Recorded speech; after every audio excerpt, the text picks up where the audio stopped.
AI is creating demand for a new kind of entry-level worker. To find out what that means for the U.S. economy, I took a trip to the Midwest.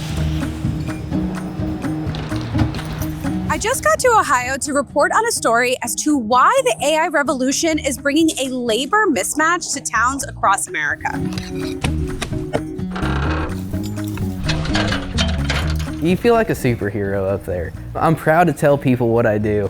Kyson Cook is a 24-year-old AT&T premises technician helping connect fiber into homes and businesses. We are pretty much telephone pole to the gateway. The gateway is your modem or your router. That's your actual fiber optic itself. Wow. And we run a line from the pole to the house. I feel like a cowboy up there. Kyson's job doesn't require a 4-year degree. And as AI drives demand for data centers and the fiber networks that connect them, AT&T CEO John Stankey told my colleague Steve Leisman in an exclusive interview that the company needs more workers like Kyson. You need something to transport all that traffic that has to get in and out of those data centers, and that's fiber infrastructure. And we're building fiber right now faster than anybody else in this country that's going to be essential to the AI generation. We've brought in probably 10,000 technicians over the last 3 years that are the front side of this, trying to make sure everybody's connected and has access to our fiber and wireless networks to do things. We'll do a 3,000 this year. We find that we've got to go out and find them, train them, and send them to come in. It's not like we're growing them on trees in the United States. It sounds like you're saying there's sort of a misalignment between what the structure is to provide and train employees and what business, especially AT&T, needs. Yeah, I probably have a point of view personally that as a society and within the United States, we've put a huge premium and value socially on a college degree. And yet we're short HVAC repair people, we're short electricians, technicians that can go in and work on fiber like we talk about. We maybe have missed the mark in some places. Here's how the new AI economy is changing the career ladder.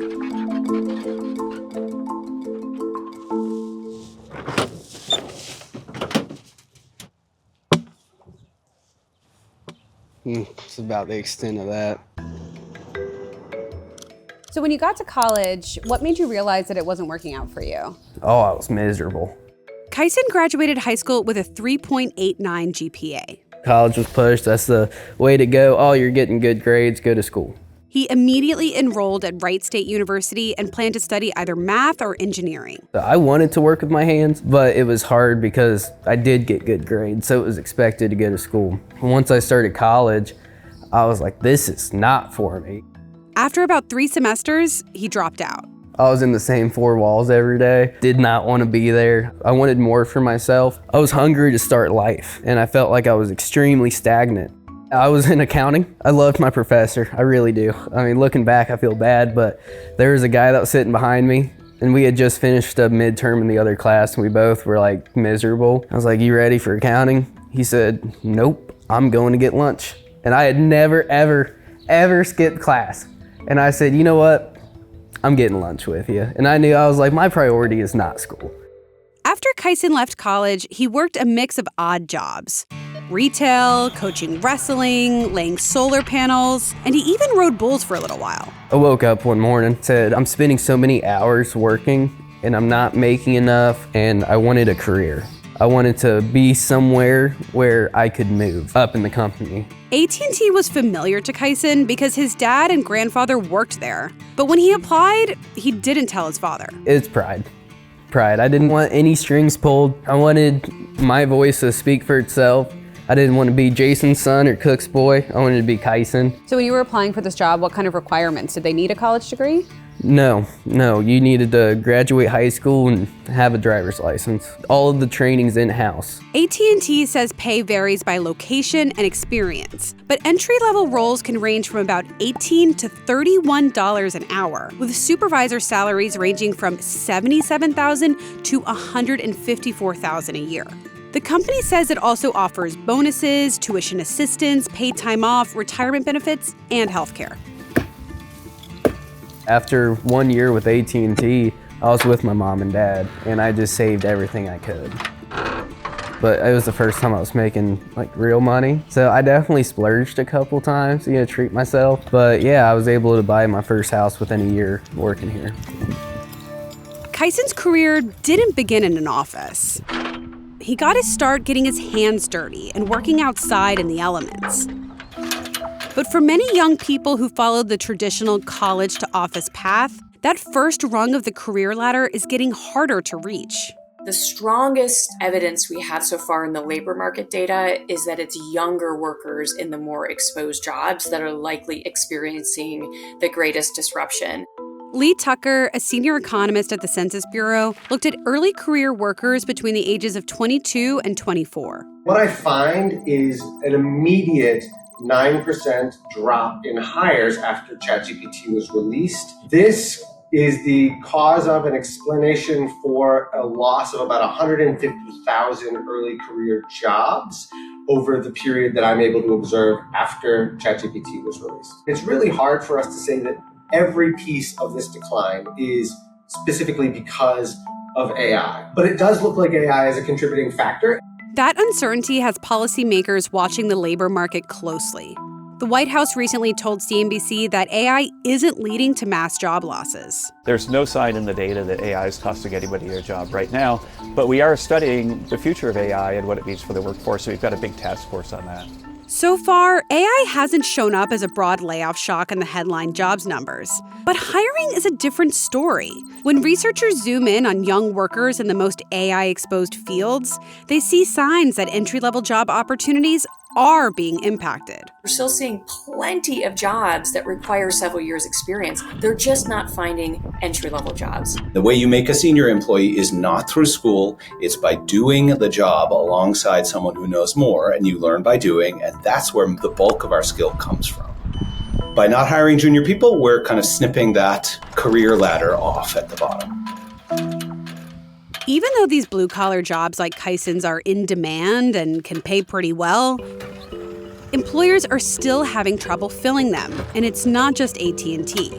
Nationally, the construction industry says it is short roughly 350,000 workers this year. That gap is expected to grow to more than 450,000 by 2027. Within that gap, there's a shortage of electricians, which is expected to persist as data center construction continues to drive demand for precision wiring. Part of the issue is a lack of training. AT&T says it can spend $50,000 to $80,000 training a new technician. So tell me what AT&T is doing to solve this problem. So we have a variety of things we do. We tend to look in geographies where we really need resources, and we're active oftentimes working with community colleges to build apprenticeship programs where people can go in and spend several months working with a local community college to get some of the basic skills that might make them qualified to come in and then train with us. And we'll reinvest in training for them to get the fundamental skills if they have a base level of expertise. Another component is the physically demanding nature of the work. Kyson told us he makes great money, but technicians like him have to climb 25-foot poles or higher and be able to regularly lift up to 80 pounds. They also have to work outside in the elements, battling rain, snow, and extreme heat. Yesterday, you were in the rain all day, you're chilled to the bone, you can't get warm until you get home and get in the shower. Did you ever think like, man, it'd be better to work in an office on a day like that? No. So you're cold, and I wouldn't say miserable, but you're cold. I had one of my coworkers in Springfield. He's like, this stinks. And I said, you know what, Mike, it does stink. But while we're both kind of working through the suck, we're cracking jokes and we're talking and we're making something fun. You look forward to that hot shower, I promise you that, but you're not in the same four walls. You're sitting there working outside. I'm working with my hands, and that's something I love to do.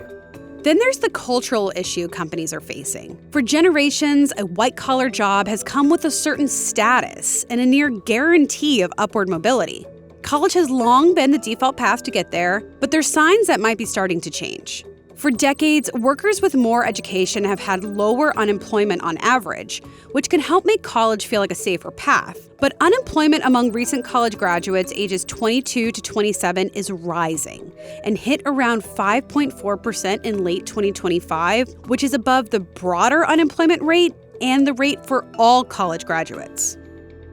Kyson decided to go back to college a few years after joining AT&T as a technician, and was able to take advantage of the company's tuition reimbursement program. When I came back after I found out I was having a baby, I knew I wanted to go into leadership. It was all online, so it made it so much more attainable for me. So you eventually want to take a leadership or management role with AT&T, and college isn't even required for that kind of leadership role, but you still decided to go back. Why is that? I wanted something tangible that I can have and nobody can take it away. It's always going to be there, and it was free. It was an opportunity that I did not want to lose. Would college have been worth it for you if AT&T didn't pay for it? No, I don't think I would have done it. Instead of paying off student loans, I'm able to create a future for my daughter and I through investments. And I'd much rather use money for investments than paying off student loans. How different would your life look like right now if you had taken on student debt? I would be 2 years out of college, working a job, making less than I am now, not even owning a house at this point. In my opinion, I would be behind versus where I'm at now. When I came back the second time, I had a goal. I wasn't just going to school because I was going to school because I was told to go to school. I was going to school in order to better myself within this company. And to do so, I decided to go the leadership route. What I was learning mattered to me way more. I think we're at a moment to shift, and so we probably ought not to just assume that sending everybody to a 4-year degree is the right answer. We should be more thoughtful about what that 4-year degree needs to look like, or what that advanced learning needs to look like, and also ask, does all work require that? At AT&T, about 90% of our positions really don't require a 4-year education in order to be successful and move forward, and I'm not sure that that's going to change dramatically moving forward. I feel secure with my job, and I know I'm living comfortable, and I didn't have to have a degree to be here. What would you tell an 18-year-old that feels like there's just one script or plan for them? Keep your options open, because no 18-year-old usually knows exactly what they want to do, and life doesn't always turn out how it's planned.